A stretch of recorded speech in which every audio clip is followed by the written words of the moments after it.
Hello and welcome to Talk Ag to Me, the podcast dedicated to improving ag literacy around the globe. I'm your host, Brennan Black, and today's episode is going to be all about the Collegiate Agricultural Leaders Conference. Now, I've been meaning to do this episode for a few weeks now since it's been some time since I actually got to attend the conference, but I got busy with school and other stuff going on, so I just drug it out and finally was able to get this episode out. But I'm happy to talk about it now, and as you might be able to hear, I've got a bit of a cold, so bear with me, but no time like the present to get this episode out.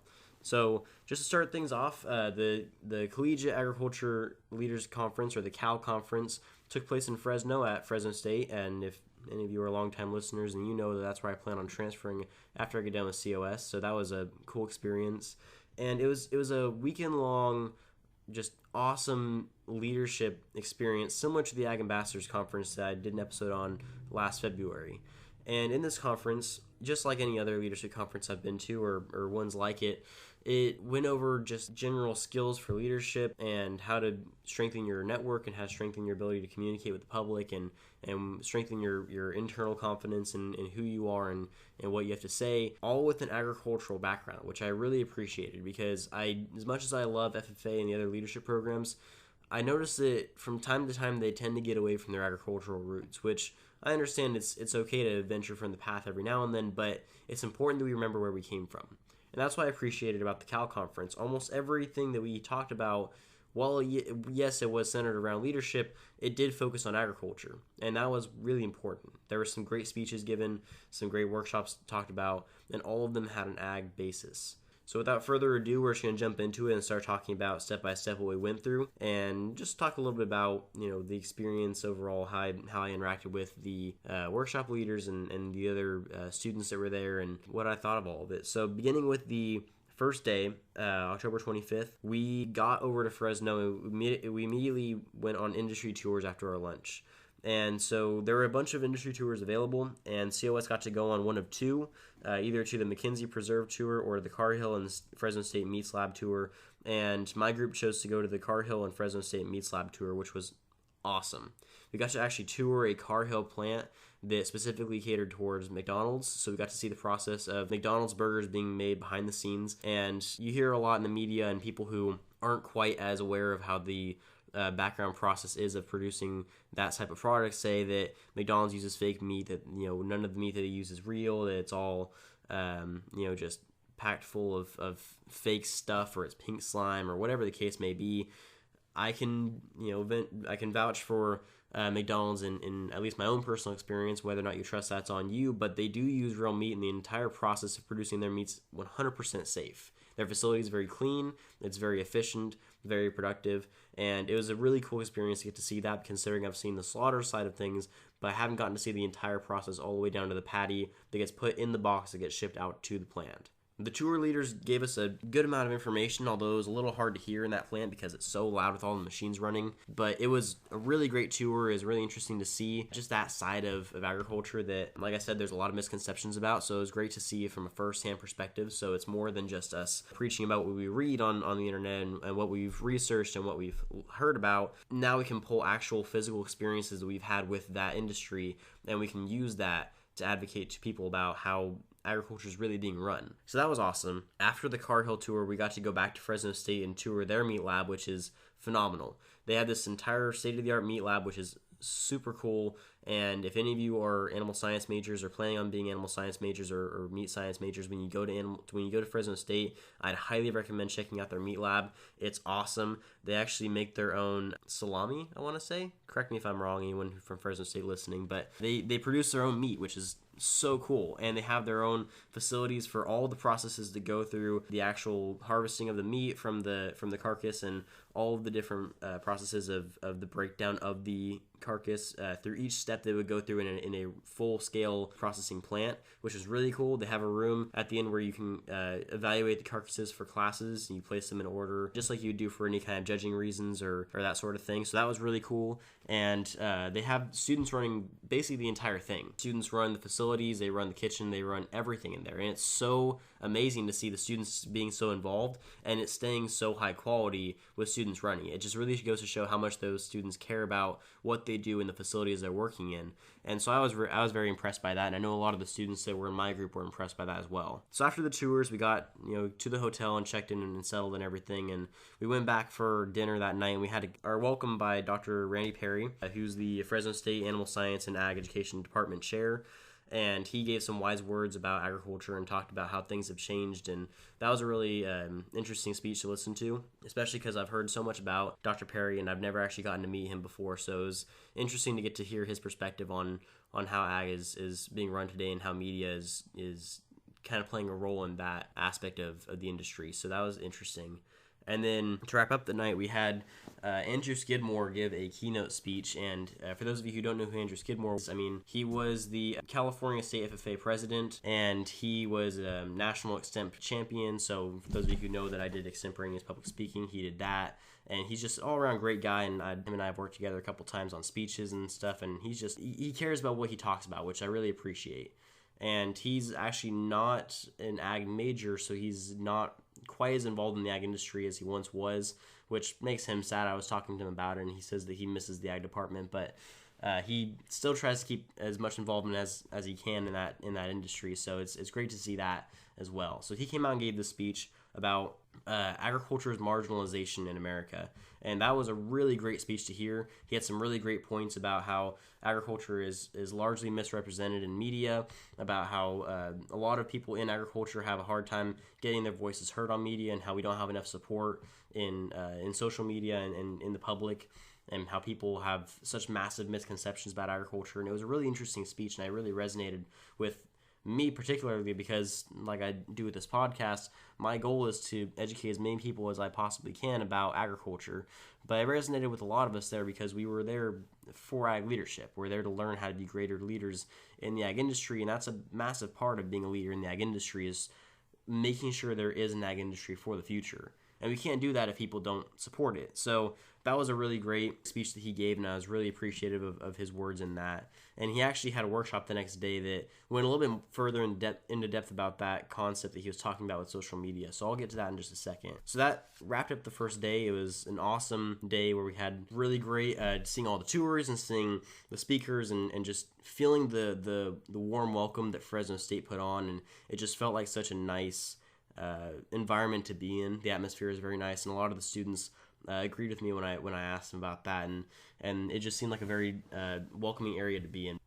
So moving into the second day, that's when we got into the workshops. Pretty much immediately we got to our first session, and that just separated us into our workshops based on colors, stickers that were on the back of our name tags. I ended up in the red group, and so my group went to Andrew's workshop first. And like I was saying earlier, Andrew gave a workshop very similar to the speech he gave about marginalization of ag and social media, and his workshop was titled Engaging Our Friends, How to Be an Advocate. And I really appreciated this workshop because it started off with him just having an icebreaker where we had to sell the person next to us a toaster, and then once that person had to sell us a toaster, and we had to agree on whoever was the better salesman, and that person move on and sell somebody else a vacation, and then that person move on and sell somebody else a car, and etc. until we had the best salesman at the end of the day. It was a fun icebreaker, and it was a very interesting one because it transitioned fairly smoothly into his talk about social media, about the lack of accurate information that's available about agriculture, and the lack of people that actually have references for agriculture in the posts that they're making.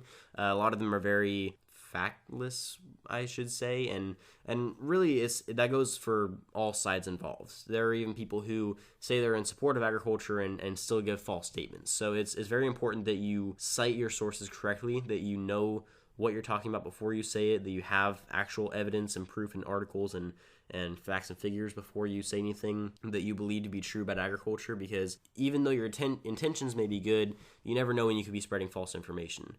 So that was kind of the general point of Andrew's workshop, and I really appreciated it. I thought it was really cool how he talked about, he showed us a bunch of different posts on social media that were just ridiculous. I mean, they were kind of another level of just a lack of understanding, I guess you could say. And they weren't all about ag. They were kind of just general statements about foolish things. but they really demonstrated his point about how people will make statements with little to no information about what they're talking about. And so in agriculture, it's very common right now to be training people on how to handle media and non-ag people when being faced with questions that are difficult to answer. And everyone's got a different approach to it. Some say you should defend yourself. Some people say you should stay quiet. Some people say that you should completely just ignore them. Some people say that you should do enough research to be able to have a strong argument. I mean, everyone's got a different opinion on how to handle this issue. And Andrew's take on it was a very interesting one. It's one that I haven't really heard before, but I have considered it and I have kind of put it into practice a couple times. And really what that is whenever someone tries to, may not necessarily corner you, but tries to approach you with an issue regarding agriculture that's very difficult to address in your own words, you can refer them to an expert.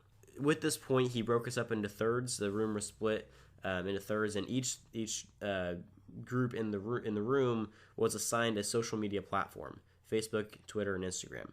And our assignment given to us was that we had to find 5 experts for each issue that we decided on, and as a group we decided on the top 5 issues facing agriculture, and we had to find 5 experts for each of the groups, 5 experts overall that covered those 5 issues, and we had to write their Twitter handles, Instagram handles, and Facebook profile names on the board so that we had sufficient experts to cover those topics. So if someone were to come up to us and say something about animal welfare, you could say, well, have you read this article that was posted by Temple Grandin where she talks about this exact issue? And instead of you trying to fight back, now you provide them with an alternate route that gives them a different mode of thinking, and you're not being as aggressive about it, you're not being as defensive about it, and you're not spreading any false information. It's up to them to interpret that information correctly, and if they don't, then that's their problem. But Andrew's point was that it's way more dangerous to try to fight everyone than it is to try to just refer them to the correct sources, the correct experts, and the correct information that we would be using anyway. Don't waste the time and energy on trying to purvey that information onto them only for them to not believe you. Just give them the source straight up and just say, hey, read this article and then get back to me before you want to yell at me about that. I thought that was a great point. I think it's a great take on it, and I'm a firm advocate in the idea that everyone has their own approach to it, and there are more than one approaches that work for that situation. But Andrew definitely seems to be an effective one, and I appreciated his stance on it. So moving into our next workshop, my group moved on to Amanda Skidmore's workshop, which was how to land your dream internship and kickstart your career. And I thought it was a really interesting workshop. She had a little Q&A session right at the beginning to try to break the ice a little bit, get people talking and asking questions. And then she showed a clip from the TV show Friends to try to give an example of a bad interview. She was trying to demonstrate what exactly it should look like if you're in a job interview and completely bombing it, what to avoid, what to just try to correct yourself before going into the interview, and what to keep in mind whenever you're talking to your future employer, potential employer. And this was a really interesting idea because she also gave examples of strategies that different companies actually use to select their employees as they go through their screening process. And as she was doing this, she was attempting to prepare all the kids in her group to be better at getting jobs, which I thought was really, really cool. I mean, yes, we're there for leadership, or we're there for agriculture, absolutely, but a key aspect of leadership training is knowing how to handle yourself in high-stress situations, knowing how to be personable and how to communicate with a potential higher-up.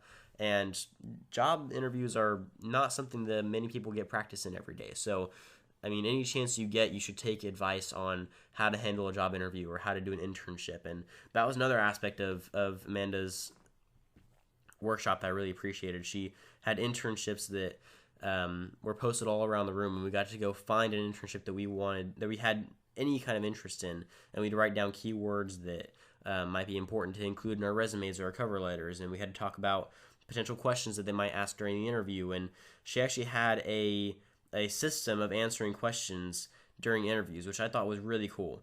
It's called the STAR system. So if an interviewer asks you a question and you're not entirely sure how to answer it, or not sure you answered it correctly, there's 4 steps you have to go through.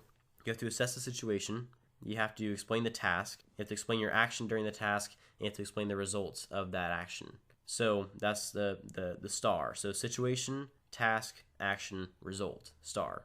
And if you effectively do that, then that means that you answer the question efficiently and effectively, and that the interviewer will most likely be satisfied with your answer. So moving on to our last workshop here, we had a True Colors workshop with a married couple, actually, Rick and Flora Chacon, and they gave the True Colors test, which is a personality test, similar to the Myers-Briggs test or any of the other personality tests. And in this one, you have to answer questions about yourself, and they evaluate one of 4 colors you can fall into: orange, green, blue, or gold. And the breakdown for each of these categories is more personality driven. So oranges tend to be a little bit more free-flowing and outgoing, a little bit more hands-on, and they like to get dirty and run and jump and climb trees, and they're very active and social. Golds tend to be very orderly, very follow the rules. Everything needs to be in its place and everything needs to be on time. They're very punctual, and they like everything to be exactly how they want it to be. And then blues are very creative, very appreciative of nature and art and music, and very caring of other people's feelings and emotions, very cognizant of other people and their relationships, and just overall very connected. And then finally, greens are very analytical. They're very scientific. They're more curious about the world rather than people. They care more about the process and the results rather than the people involved or the external factors involved. They gave this actually a pretty cool example, whereas if you got the 4 colors to go together on a road trip up to the mountains, the oranges would just be excited to get to run around and climb trees and have fun. The golds would be making sure that the tires were pumped up, that the gas was full, that we had enough snacks, that we had enough sunscreen, that we had bug spray, all that kind of stuff. The blues would be excited to see the nature and be hanging out with their friends, and the greens would be curious about what side of the tree the moss is growing on that day. So, for those of you who are wondering, I am primarily green, a lot more analytical, a lot more oriented on details and the science and that sort of thing, which shouldn't be a surprise because I am very analytical and science driven. Although green was my dominant trait, but blue and gold were my secondary traits, and they were very, very close. It was only like 2 or 3 points off. So while I'm very detail oriented and scientific, I also care about people's feelings, and I care about the emotional status of the situation at the time, and I'm also very orderly. I like to make sure things are done correctly, that they're done well, that they're on time, that they are ordered properly, and that they're organized. And so that, I think that makes sense for the most part, and that's a pretty decent breakdown. It seems like everyone in my group that did this test were pretty satisfied with the results. They seemed that it was pretty accurate for their personalities, even though they weren't entirely proud to admit that. They did eventually admit to it. But it was a really interesting test and a very interesting experience because they gave examples of what each of the colors would do in certain situations and how each of the colors interact with each other, and they had charts showing the relationships between greens and oranges and blues and golds, and everyone had a different breakdown of how they would respond to different things, and it was funny to see all the people of the same color, how they would respond to something is the exact same way. They all respond to stimulus the same way, which is really funny. So that was the last workshop, and that was really, really fun. So after this last workshop, we moved in and did our group photo. We had all of the schools come in and crowd around. We had our group photo happen, and then we had lunch. And during lunch, they had a panel discussion going on, and the 3 people on the panel were Tim Truax, a Fresno State graduate student who was also a state officer at one point, not on Andrew's team, but the team before him. Dr. Avery Culbertson, who's the Fresno State Assistant Professor for Agricultural Leadership, and Mr. Ryan Jacobson of the Fresno County Farm Bureau. So these 3 were up on stage, and they were answering questions that Dr. Roca was providing them, and they actually had really good answers for a lot of the questions they were being provided about leadership, about agriculture, about involvement in college, about opportunities, about motivation. It was a really interesting panel. I was really glad I was able to listen in on that. And when they opened the floor for questions, there was only time for 2 questions, and luckily I did get one in. I got to ask a question about motivation and what pushes them to keep going forward even though they achieved their last goal. And they had excellent answers to all the questions that were asked of them. And I really admired the the words that they were able to provide for a lot of the students there. It seems like a lot of kids really resonated with what they were saying and really took away a lot from the experience that we gathered there that weekend. And that was it. I mean, after that, we all got up in the vans and went back home to Tulare. So that was the final experience of the Fresno State Cal Leadership Conference. But even though it was a short conference, it was very impactful. I mean, I'm always excited to go to leadership conferences, especially in the school I want to go to. But this one was one that I was not expecting to take the turn it did, talking about agriculture and marginalization in social media, something that I've been talking about forever on the podcast, off the podcast, with just people I've been talking to. I've been trying to get more episodes about marginalization of agriculture and media on the podcast lately. It's just been kind of difficult to get people to talk about it. There's a lot about this conference that I really took away from, that I really benefited from. I feel like a lot of students did as well. After asking them about it on the ride home, a lot of them were very satisfied with the weekend. They had a lot of fun, gained some good networking opportunities, and met some really good people. And they took away a lot from the workshops, from the speeches, from the panel. And overall, it was just a really fun and interesting conference. And I really hope that anyone that gets to go in the future definitely takes that opportunity and goes. And who knows, you might even see me there. I might be helping out if I get that lucky. But that's all I have for this episode. Just once again, it's such a cool experience to get to listen to people talk about leadership in agriculture and how we need to stand up for agriculture and make sure that we're defending it in the right ways. Obviously, we're not being radical. We're not trying to shove it down people's throats. We're not trying to tell people that they're ignorant for not knowing about agriculture. It's very important that we have a calm and steady approach to it, and for those who are trying to combat us in a more aggressive manner, that we handle those appropriately instead of just lashing out at them. And I think that everyone that spoke at this conference did a very excellent job of explaining that concept, of explaining the importance of agriculture and ag literacy, and just it very much reflected everything that I believe in and everything that I've been working towards with this podcast and with all of the agriculture literacy based endeavors I've been working on for the past 2 years, maybe longer. So that's all I've got.